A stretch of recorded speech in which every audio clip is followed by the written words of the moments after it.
Kangaroo की बिरयानी बना दी मेरे शर्मा दोस्त ने। क्या कुछ खाओगे? कभी कीवी की बिरयानी खानी है, कभी कंगारू की बिरयानी खानी है। पहले पाकिस्तान को निकाला और अब फाइनल को भी निकाल दिए पाकिस्तान से। उफ। दुल्हा यहाँ पर तैयार बैठा है कजाफी स्टेडियम के अंदर और दुल्हन दुबई भागी पड़ी है। लेकिन भाईजान, हमने स्टेडियम बना दिए हैं, हमने तो पता नहीं क्या कुछ नहीं किया था। 32 साल के बाद दुनिया का सबसे बड़ा सबसे खूबसूरत टूर्नामेंट हम कराने वाले थे। 32 सेकंड में टीम आउट होगी और अब फाइनल तक इधर नहीं रहा। इस टूर्नामेंट में पाकिस्तान में हुआ क्या बाय द वे? जो 2-4 कोई काम के मैचेस थे वो भी धुल गए, जो हमारे मैचेस थे उसमें हमारी टीम धुल गई। ये हुआ क्या है दोस्तों? क्या सिर्फ मुझे ही बेइज्जती महसूस हो रही है या तुम लोगों को भी हो रही है? दोस्तों, ट्रेवल नहीं करेगा इंडिया, कैसे पाकिस्तान ट्रेवल नहीं करेगा? हम तुम लोग को ग्राउंड में देख लेंगे। पहले ग्राउंड में मुंह काला कराया, उसके बाद टूर्नामेंट की अरेंजमेंट, हर चीज के अंदर ही मुंह काला करा दिया यार। अब तो हम ये भी नहीं कह सकते कि जो इंडिया वाले टूर्नामेंट होंगे उसके अंदर भी फाइनल वाइनल जो है हम इंडिया से बाहर लेके चले जाएंगे, क्योंकि कोई उम्मीद नहीं है दोस्तों। हमारी टीम तो सेकंड राउंड में चली जाए, बड़ी बात है। और वैसे भी मैंने सुना कि बीसीसीआई के चेयरपर्सन साहब जो हैं वो इधर आ रहे हैं पाकिस्तान विजिट के ऊपर, तो इसका मतलब ये है कि वो अभी आके जो है ना सुलह सफाई कर लेंगे कि चलो यार कोई नहीं, तुम लोग आ जाओ, ताकि वो टूर्नामेंट उनका भी खराब ना हो। और उसके बाद जब तक हमारा नेक्स्ट कोई हमें होस्ट करने का मौका मिलेगा, जिसमें कम से कम भी अब 60 साल तो मजीद लगेंगे, तो तब तक वैसी बहुत देर हो जाएगी। तब इंडिया पता नहीं ये लोग जिंदा भी रहेंगे कि नहीं। वैसे भी हमारे तो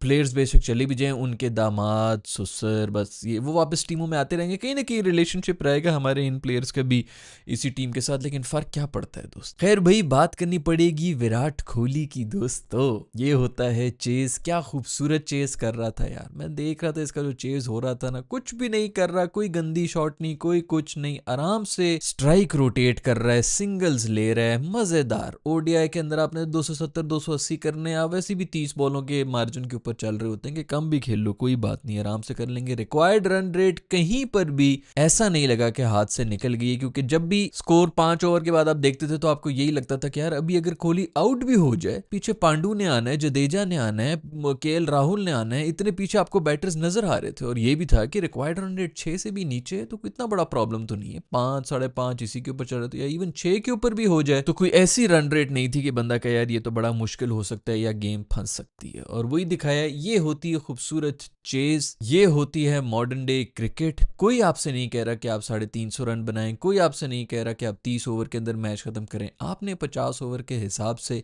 एक प्लान बनाया हुआ है, मैच को गिरफ्त से निकलने नहीं दे रहे। सिर्फ ये करना होता है मॉडर्न डे क्रिकेट के अंदर, और हमारे जो हैं यही आज तक समझ नहीं सके, क्योंकि अपने खुद के 35-40 रन बना के नौकरी पक्की करनी है। खैर भाई, सेंचुरी डिजर्व करता था, लेकिन चलो सेंचुरी करे ना करे, ये खूबसूरत जो 80 रन मारे हैं इसने, विराट कोहली यार। तुम पहले तो यार ये इसको ना इससे दूर रखो, ये जो जे शॉ है इसकी बहुत गंदी नजर है। ये जिस तरह उसको देख रहा है ये इसको चिमट जाएगा। अनुष्की शर्मा, तुम्हें प्रॉब्लम होनी चाहिए, हमें नहीं, तुम्हें प्रॉब्लम होनी चाहिए कि ये देख किस तरह रहा है। ये तो नजरों से ही नंगा कर देता है इसको। खैर, कोई छक्का मक्का भी मारा है मेरे दोस्त पांडू ने, सीधा इसका निशाना लेके मार रहा है। वो मजेदार जो है, वो हंस रहा है, खेल रहा है, वो कैसे भी, उस बेचारा है तो छोटा ना, अभी भी अंदर से तो छोटा है ये मासूम। जमाने की सख्तियां भी नहीं देखी तो अंदर से बचपना भी नहीं गया है मासूम का। जो है वो आईसीसी का चेयरमैन नहीं, वो बीसीसीआई का ही चेयरमैन बनना चाहता है। वो उधर बैठा हुआ तो है, लेकिन उसका दिल ललचा रहा है, नहीं मैंने वापस बीसीसीआई का चेयरमैन बनना। सब समझ आता हूँ, मैं चाल दे के बता देता हूँ। खैर भाई, विराट कोहली ने किया, केएल राहुल ने अच्छी इनिंग्स खेली, अय्यो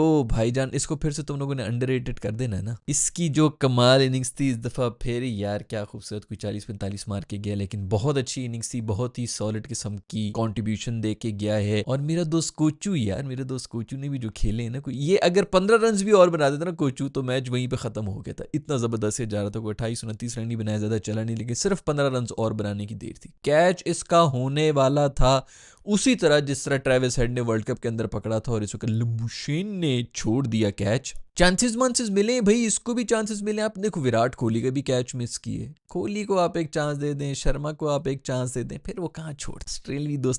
ऑस्ट्रेलियाई दोस्तों को भी बड़े चांसेस मिले, स्मिथ को भी मिले। ट्रेविस हेड का कैच ड्रॉप किया मेखमे को पहली दूसरी बॉल के ऊपर शामी ने, उसके बाद दूसरा कैच भी शामी ने ड्रॉप किया था। शामी ने जो किया है ना अपने साथ, अंदर की खबर मैं बता दूं, उसने अपनी उंगलियां दी हैं दरवाजे के अंदर और खुद दरवाजे को बंद किया है। बहुत गुस्से में शानी ब्लेंडर में उंगलियां डाली हुई, उसने ऑन कर रहा है, पूरी टीम रोक रही है उसको, लेकिन वो कह रहा है कि नहीं मैं नहीं छोड़ूंगा। प्लग उसने निकाला हुआ है, लेकिन वो लड़ रहा है पूरी टीम के साथ कि मैं इसको ऑन करके छोड़ूंगा। तेज तो है ना मेरा दोस्त। खैर भाई, चांसेस दोनों टीमों को ही मिल रहे थे, है वो पता नहीं, उसकी तो बेल शीट्स भी गिरी थी स्मिथी की, बोल्ड भी हुआ है कोई, उसकी जो है बेल्स ही नहीं गिरी, किस्मतें बड़ी चल रही थी, लेकिन दोनों टीमों को जो है ना वो फिर रास नहीं आई। स्मिति मासूम ने अच्छी इनिंग्स खेली है। स्मिति जब तक खड़ा हुआ था लग रहा था कि यार ये बड़ी ज़बरदस्त, ये तो कर गए हैं स्कोर वगैरह, लेकिन जब वो मासूम आउट हुए मैंने उस वक्त अपने असिस्टेंट को कह दिया, मैंने कहा दोस्त देखना भी कोलैप्स हो जाएगा। असिस्टेंट वगैरह तो हर दफ़ा हाँ में हाँ ही मिलाते हैं, लेकिन मेरी बात जो है ना उसके साथ हाँ में हाँ मिलाने में फ़ायदा हो जाता है, क्योंकि वही हुआ, कोलैप्स ऊपर नीचे खैर हुए, मैक्सवेल बेचारा भी चला गया था, उसके बाद से फिर रिकवरी नहीं कर सके। एंड में अक्षर ने मेरे ख्याल में वो जो डायरेक्ट हिट मारी थी ना भाई, वो टर्निंग पॉइंट था। एक तो ये जो 2 विकेटें गिरी हैं स्मिथी की और उसके बाद मैक्सवेल की, और फिर वो अक्षर ने जो मारी थी डायरेक्ट हिट, उसकी वजह से बड़ा कमाल हुआ है भाई। इनका स्कोर जो है रोकने के अंदर उसका भी बड़ा काम था, लेकिन पिच ये इतनी है यार, ये 250, 260, 270, ये वाली थोड़ी बेहतर थी, 270 तक की पिच थी, लेकिन जो पाकिस्तान ने 240 वगैरह बना दिए थे ना, इतनी की थी। हम बॉलिंग से ही मारे खा रहे हैं, लेकिन बॉलिंग चुप करके निकल रही है। बॉलर जो है हमारे बॉल लेजेंडरी बने हुए जी दुनिया की, ये इंडिया नहीं बनाया हुआ है। हम इन्हीं वीडियोस में पहले ही बात करते रहे, इंडिया को कुछ बनाना होता है ना, एक बड़ा उसको हाइप बनाने के लिए करना होता है, तो इंडिया की बैटिंग और पाकिस्तान की तेज गति, उनकी तेज गति वाले बॉलर्स ये वो उन्होंने ही हाइप बना बना के इन एवरेज बॉलर्स को इतने बड़ा हुआ बनाया हुआ है। कुछ भी नहीं है विचों विच, कुछ भी नहीं है, ना घुटनों में इनकी जान है, ना इनकी बॉलिंग में जान है,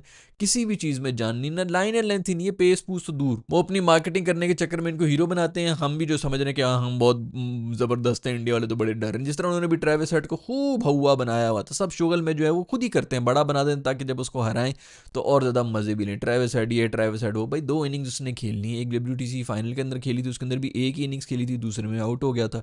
एक वर्ल्ड कप की इनिंग्स खेल ली है। ऐसे तो फिर अगर इन चीजों के ऊपर जिन बनता है तो फिर सोचो खोलिए हमारे लिए क्या बना हुआ है। तो वो मार्केटिंग खूब चल रही थी, ट्रेविस हेड ये, ट्रेविस हेड वो, ये वो फलाना, मुझे पता था कि नहीं चलना। उसने बल्कि शुरू में दे दी थी, तो उसको चांसेस वांस में हमें को रन आउट डायरेक्ट हिट भी उसकी शुरू में कोई मिस विस हुई है, कैच तो ड्रॉप किया ही था, मुझे पता था कि आज ये नहीं चलता भाई। वही हुआ, ट्रेविस हेड मासूम जो है चला नहीं, लेकिन जब तक चल रहा था उसने जरा 1-2 लगा दिए थे, कहीं ना कहीं जो है कपकपाहट तारी हो गई थी इंडियन कैंप में भी। बट खैर इसी के ऊपर मेडल मिलना चाहिए चक्रवर्ती को, जिसने आके उसको आउट किया है। चक्रवर्ती यार क्या कोई फाइंड होगी भाई इस बंदे की भी। वैसे यार तालियां बजानी पड़ेंगी ऑस्ट्रेलिया की टीम के लिए, मासूमों के पास बॉलिंग अटैक तो नहीं था यार, कोई 4-5 उनके मेन जो है वो बॉलर्स नहीं थे, यंगस्टर्स किस्म के उन्होंने घुसाए हुए थे। बैटिंग में जो इनके सीनियर्स थे उन सब ने अच्छी बैटिंग की, जिनसे उम्मीद थी उन्होंने अच्छी बैटिंग की थी, लेकिन बॉलिंग में जो भी हो कुट्टे ही खा रहे थे यार। देखो ना इंग्लैंड से भी कुछ 350 रन खाए थे, उसके बाद भी और कौन सा मैच उन्होंने जीता मुझे तो याद भी नहीं। अफगानिस्तान वाले से भी हाँ कुछ कुट शुट तो उन्होंने खाई ही हुई थी, पता नहीं याद ही नहीं आ रहा है। लेकिन मासूम है, चलो फिर भी जो भी हो, इस बॉलिंग के साथ इतने नए बच्चों के साथ उन्होंने फाइट अच्छी दे दी है, पहुंच भी गए थे सेमीफाइनल तक। हमसे तो बेहतर ही हैं इनके नए बच्चे भी, हमारे जो इतने जबरदस्त दुनिया के सबसे बेहतरीन तेज गतिबाज बैठे हुए हैं वो तो बस सिर्फ मुंह के फायर ही मार रहे होते हैं, और तो उनसे हाथों से तो कोई फायर शायर निकलता नहीं। खैर मानते हो कि नहीं, मैं तुम लोगों को कह रहा था कि बेहतर है ऑस्ट्रेलिया के साथ खेल लो, ये इतनी भी वो वाली बात नहीं। ऑस्ट्रेलिया वैसे ऑस्ट्रेलिया होती है, लेकिन 4-5 बंदे निकले हुए इंडिया जैसी टीम के सामने, अगर आप इस तरह की टीम के साथ आए तो आप अभी तो ये फिर भी इन्होंने कोई हल्की फुल्की फाइट कर दी, इनको अभी इसी टीम को अगर भेज दो ना ODI खेलने के लिए इंडिया के अंदर सीरीज,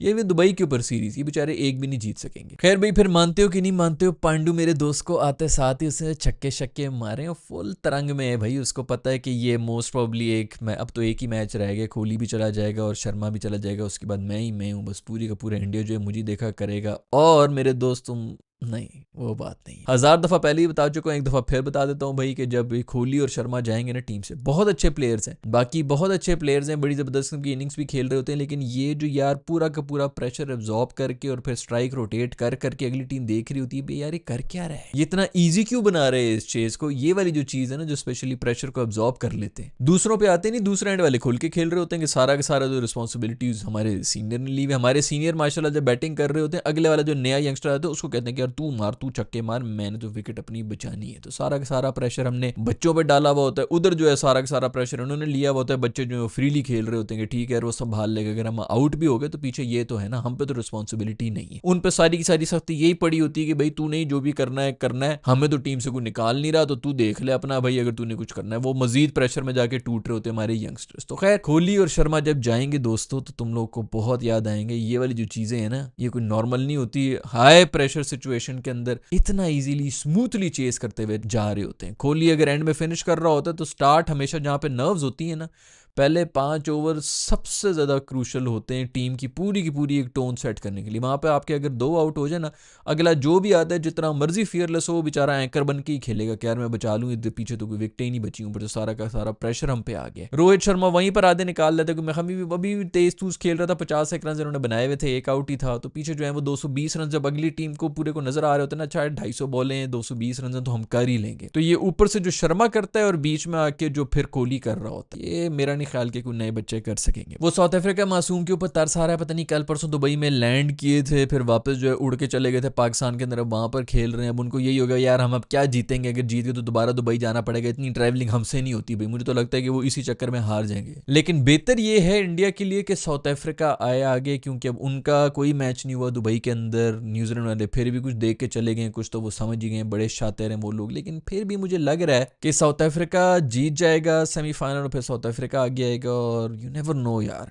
टिम्बा बवूमा जो है ना, गुस्से में भी आ सकता है। प्रेशर में अगर इंडिया रह गया तो रह गया, वरना फिर अगर साउथ अफ्रीका आता है तो एडवांटेज तो इंडिया ही रहेगा, क्योंकि न्यूजीलैंड को फिर भी कोई एक्सपीरियंस है इस वक्त दुबई की कंडीशंस के अंदर, साउथ अफ्रीका को तो नहीं है। लेकिन आपके इस बारे में क्या ख्याल है? इंडियन दोस्त क्या कहते हैं भाई, साउथ अफ्रीका आना चाहिए कि न्यूजीलैंड आना चाहिए फाइनल के अंदर? खैर, शमी मासूम ने फिर जो है विकेटें शिकटें ले ली थी, 2 कैचेस भी ड्रॉप किए, थोड़ा सा गुस्से में था। मैंने जैसे आप लोगों को बताया कि उंगलियां जो है दरवाजे में दे रहा था, दराज के अंदर भी उसने उंगलियां रखी ना, ढस ढस बंद की, किके मार रहा है दराज को बहुत। यार ये इस किस्म का बंदा, ये बहुत सीरियस हो जाता है ये आदमी। हाँ मुझे याद है, मेरा ख्याल में वो अक्षर ने नहीं, वो अय्यर ने जो डायरेक्ट हिट मारी थी ना, थ्रो उसने की थी जो आउट किया था। खैर भाई, केएल राहुल ने बड़ी जबरदस्त किस्म की इनिंग्स खेली एंड में आके, बहुत ही अच्छा। वो जो लोग कह रहे थे ना केएल राहुल को कि भाई इससे बहुत अच्छा कीपर जो है वो पंट है, उनके मुंह के ऊपर चमाट मारी है मेरे दोस्त केएल राहुल ने ये इनिंग्स खेल के। पता नहीं ये बोलते हुए मेरे अपने मुंह के ऊपर यहाँ पे क्यों गर्माइश सी महसूस हो रही है, शायद मैंने भी कुछ किस्म की बात कर दी हो। खैर भाई, फिर से वो रोने चल रहे हैं, हर जगह अभी भी वही रोने चल रहे हैं कि भाई इंडिया को एडवांटेज है, इंडिया को एडवांटेज है। हाँ भाई है एडवांटेज, और भाई निकाल के देख लो, इन्होंने लाहौर में ही सारे मैचेस खेलने थे, तब भी इनको एडवांटेज होना था। ये जो भी टीम है, ये गोरे मोरे आके भी रो रहे हैं ना भाई, शुक्र करो कि दुबई में खेल रहे हैं इंडिया। लाहौर में अगर इनके सामने आ जाते ना, इन्होंने 450 रन बनाने थे। 14 टॉस हार चुका है मेरा दोस्त शर्मा, और ठीक है भाई, तू टॉस हार, तू गेमें जीत, तुझे और क्या चाहिए। खैर वो कोई शम्मा मैडम भी है मेरा ख्याल में, इनकी कोई पॉलिटिशियन, उन्होंने ये बोल दिया था कि जी रोहित शर्मा बहुत मोटा है और अनफिट है। यार तूने ब्याह करना है रोहित शर्मा के साथ भाई, अपने काम से काम रख, या तो वो टूर्नामेंट ना जीत रहा हो ना। लोगों के मतलब हमारे टूर्नामेंट हार रहे होते हैं, निकल रहे होते हैं, फिर भी कोई नहीं बोल रहा होता। हम तो चीखने के खुदा के लिए कोई इनको बोल के जलील करके ही निकाल दे, कोई पॉलिटिकल इन्फ्लुएंस ही है जिसका, बल्कि वो पॉलिटिकल इन्फ्लुएंस की वजह से वो अंदर बैठे हैं। इनकी टीम जीत रही है, इनके पॉलिटिशियंस जो है उसके मोटापे के ऊपर जोर लगा रहे हैं। भाई ऐसे मोटे हमें भी 4 दे दो, हमारे जो यहाँ पे खूबसूरत इतने जो फिट लड़के हैं ना, वो तुम लोग रख लो। मोटा हो गया, ये हो गया, भाई तू अपनी पॉलिटिक्स के ऊपर गौर कर। मतलब मुझे लगता है कि जरूर पॉलिटिक्स में भी नालायकी होगी, क्योंकि इस किस्म का बंदा जो ऐसी परफॉर्मेंस दे रहा हो, हमारे भी यहाँ पे मोटे आए हैं भाई, हम लोगों को भी बुरे लग रहे होते हैं। लेकिन अब इंजी जैसा भी तो मोटा एक गुजरा है ना यहाँ पे, हमने तो उसके मोटापे के कभी मजाक नहीं उठाया, क्यों हमें पता है कि भाई वही हमें बचा रहा होता है हर गेम के अंदर। तो भैया आप कम से कम, क्रिकेट जिन्होंने नहीं देखा होता ना, फिर इसी किस्म की येबड़ियां मारते रहते हैं। ऊपर से पॉलिटिशियन बन गए तो ऑफ कोर्स येबड़ियां तो मारेंगे। खैर भाई, ये है स्टोरी। एक दफा फिर बहुत ज्यादा मुबारकबाद हो इंडिया को, और हमें भी बहुत मुबारकबाद हो कि हमारे अब यहाँ पे सिर्फ एक ही मैच होगा, उसके अंदर जो भी थोड़ा बहुत हमने कोई बिजली की और इधर उधर के मसले करने थे वो पूरे कर लो, क्योंकि मुझे तो नहीं लग रहा था बारिशें फिर यहाँ पे। बाय द वे, इस्लामाबाद पिंडी में फिर बारिशें हो रही हैं, अगले भी 4 दिन होती नहीं। मैं तो अपने दोस्तों से यही पूछा था भाई दोबारा तो कोई सेमीफाइनल तो पिंडी विंडी में नहीं रख दी इन्होंने। शुक्र है कि पिंडी पुंडी में नहीं, लेकिन लाहौर का ही कुछ पता नहीं चलता, इतना दूर भी नहीं रहा, और पिंडी से तो मौसम तकरीबन जो है वो साथ साथ ही होता है। अभी एक सेमीफाइनल है भाई, कल का या आज जो भी अभी तुम लोग वीडियो देखोगे, ये एक करा देना सेमीफाइनल, बाकी फाइनल तो वो बिल्कुल रेडी बैठे में दुबई के अंदर, वहीं पर ही हो जाएगा। सो पाकिस्तान को पहले टूर्नामेंट से बाहर निकाला, अब टूर्नामेंट को भी पाकिस्तान से बाहर निकाल दिया है इंडिया ने। बहुत बहुत मुबारकबाद हो इंडिया को, जबरदस्त बेहतरीन इनिंग्स, एक और किंग विराट कोहली द गोट। और जो इंडियंस हैं उनसे मेरा ये सवाल है कि आप किसको चाहेंगे फाइनल में, साउथ अफ्रीका या न्यूजीलैंड को? क्या मेरी ये लॉजिक कि न्यूजीलैंड वहां पर एक मैच खेल के गया है, जरूर कुछ ना कुछ सीख के गया है, और इंडिया के साथ ही खेल के गया है, तो उस लिहाज से मोस्ट प्रोबेबली साउथ अफ्रीका शायद एक बेटर ऑप्शन हो। कुछ लोग कहेंगे कि जी साउथ अफ्रीका जो है वो गुस्से में है, वो बदला लेगा, फलाना ये वो। मुझे नहीं लगता कि ऐसा कोई इतने को बदले के चक्कर चलने हैं, उनके ऊपर प्रेशर भी सख्त होगा। New Zealand on the other hand काफी बैलेंस टीम भी है, तो वो अगर कोई गेम हार गई या जीत गई, मेरा ख्याल में उनसे बेहतर है कि आप साउथ अफ्रीका के साथ ही फाइनल खेलें। बट खैर, आप इसके बारे में क्या कहते हैं नीचे कमेंट सेक्शन में लिख के मुझे बता दें। I will see you in the next video. Bye.